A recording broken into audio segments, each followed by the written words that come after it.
Hi, I'm Jeff. Today I want to talk about birds.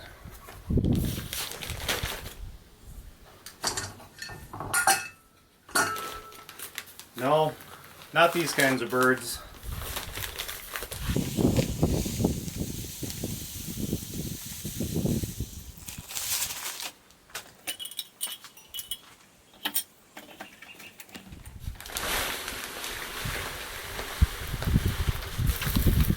Not these kind either.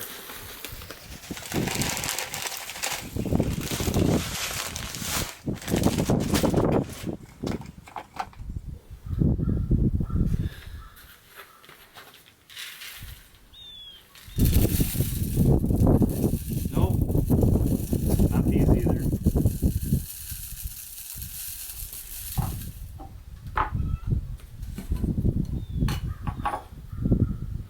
Although I love these birds, these aren't the ones either.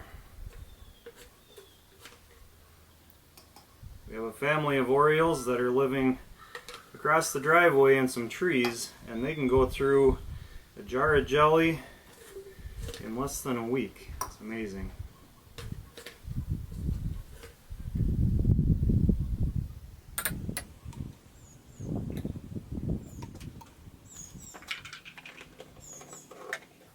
Not these ones either.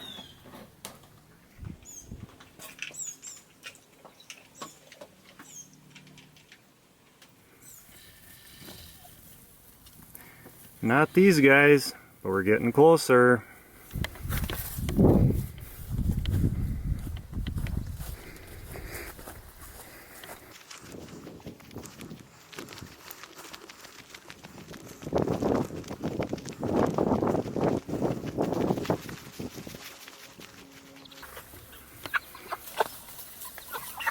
These are the ones. Meat birds. Today I want to talk about meat birds. These in particular are a breed called Cornish cross, and they're bred for specifically for meat. Rarely ever do they get used for egg production because they grow so fast. They go from hatching to the butcher within about 8 weeks. Some people will butcher them earlier. They're looking for a smaller bird to put in the freezer, right around that 4 to 5 pound range. If you wait till 8 weeks, they're going to be between 5 and 7 pounds, depending on what type of feed that they're getting. On the internet, you can find multiple different ways of protecting your chickens outdoors with what they call a chicken tractor. Joel Salatin kind of inspired the creativity of a chicken tractor, of being able to grow your chickens outdoors on pasture, which would be green grass. Now, there's a whole bunch of different types and styles of hoop houses. Basically, it boils down to what works for you in your situation. The style that we chose is a hoop house. If you can see here, it's very similar to what we used for moving our pigs last year. It's got we took 2x4s right down on the bottom. There's 4 10-foot 2x4s that we put together for a frame. The hoop part, the arch part, those are cattle panels that we purchased, which are relatively inexpensive. And then we covered that with chicken wire. And then with the ends, we've got those covered with chicken wire. I built a door on each end so we can access it from either end if we need to. One of the major benefits is that chickens are eating fresh grass every day. So each morning we come out here and we move the chickens to fresh grass so they can peck through it. They get the grass, they get bugs, they get dirt, they get all of the beneficial stuff that a bird would get in nature. The other benefit is they are exposed to sunlight. So if they want to be in the sun, they want to, or if they don't want to be in the sun, they can move under the shade. A tarp would probably work the best to cover the top of this. I had some house wrap laying around and it was convenient. I needed to use it for something, and so house wrap I repurposed for covering this hoop house here. The chicken feed in the feeders is almost all they can eat. When they're 0 to 3 weeks old, we keep food in front of them all the time. They're a rapid growing bird, and they need the protein, and they need all of the contents. They need a lot of food when they're first starting to grow. Once they get to that 4 weeks to 8 weeks, the final stages of their life, we usually will ration them so that they have food for, I'd say, about 10 or 11 hours, and then about an hour, maybe 2 hours where they don't have food. It kind of forces them to clean up their area, forces them to not waste food. There's sometimes where they'll be picking through the food dish, and when they scoop it, or when they grab a mouthful, they're also scooping some on the ground. So it forces them to kind of clean things up, and they don't overindulge and eat too much at one time.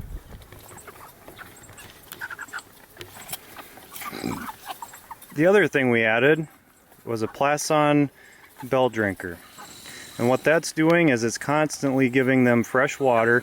As they're drinking it, it allows water out through the little white things, and it's basically a gravity feed, but there's a little rubber O-ring in the top that stops the flow once it gets full. It's being fed by a bucket up here, which is on the outside, so to water them it makes it really convenient. We can open the lid, fill it up, and then we just put the lid on there to keep the flies out, and it keeps the sun out, and it keeps any flying debris out of their water. So they keep a bunch of fresh water in front of them at all times. The other benefit of the bell water is that it keeps the water up off of the ground. A lot of times chickens, when they're walking around, they'll step in their poop, and they're not real careful on where they're walking, so they'll step in their water, which is contaminating their water, which can't be real healthy. The Cornish Cross is not a breed that's well known to be active, so keeping them moving and keeping the shelter moving each day, putting them on fresh grass, reduces the likelihood that they're going to be sitting in their own feces for multiple days or weeks at a time.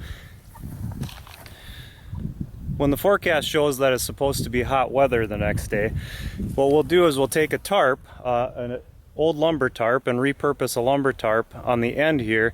We'll leave the top of it cracked open so it allows heat out. The bottom also stays open so that it allows the air to blow through there.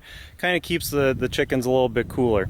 When they're talking about temperatures in the 90s and hotter stuff, these chickens don't do real well with heat. They need to be cool, they need to have airflow. They can survive, but it's a lot harder on them if they're sitting in a stagnant place where there's no air movement. So when it does talk about hotter weather, we'll prop up a couple of box fans and we'll keep the air moving through there to keep them as comfortable as possible. So you might be wondering, why do you go through the work of moving the chickens every day? Doesn't it take a lot of time? The answer is yes, but it doesn't take as much time as you would think. It usually takes about 30 seconds per hoop house to move roughly 50 to 60 birds. So it really doesn't take that much time. It actually takes more time to feed and water them. The benefits, however, outweigh the negatives. If you look behind me here on the ground, you can kind of see where the chickens started, and it was a progression. As we came down this direction, we kept moving them every single day, every single morning, and eventually we branched off. We branched that hoop house and that hoop house off in different directions. Back here, this hoop house, we branched off and we went down the lane, and you can tell where they were yesterday, the day before, and so on. And as we get down over to this area here, we popped them up and started coming back. And you can see how the grass is recovering quite well. This patch right here, this we ran over with the other two hoop houses and continued down to where they are, and the grass has made a remarkable recovery. The last thing I'm going to talk about is food. You've got a couple of choices when it comes to food. You've got a crumble variety, which is typically what you're going to find in a bigger box store like a Fleet Farm, a Runnings, and a lot of the local feed mills also carry the crumble. And what the crumble is it's got a whole bunch of stuff that's mashed up and refined, and the benefits of the crumble is it's very digestible to the chicken, and the protein content is going to be pretty consistent. And I've got a tag right here that talks about what is in this specific crumble right here. And it's got ground corn, dehulled soybean meal, pork meat and bone meal, wheat, middlings, dehydrated alfalfa meal, fish meal, calcium carbonate, and etc. So it's got a lot of different things in it. However, what we've chosen to do with our chickens is we went with a more of a whole grain, and we also decided that we didn't want to have corn or soy involved with the growing of our chickens. Does it cost more? Absolutely. And it's going to be, I'll find out for sure when we get the chickens back from the butcher, how much more we have involved with the chickens versus last year when we did feed them the crumbles. So what we have with the whole grain one, the ingredients is peas, we have grain products, we have plant protein products, we have forage products, dicalcium phosphate, iodized salt, sea kelp, phosphorus, selenium, iron, manganese, copper. Sounds like a lot of things that are beneficial for you and I as well.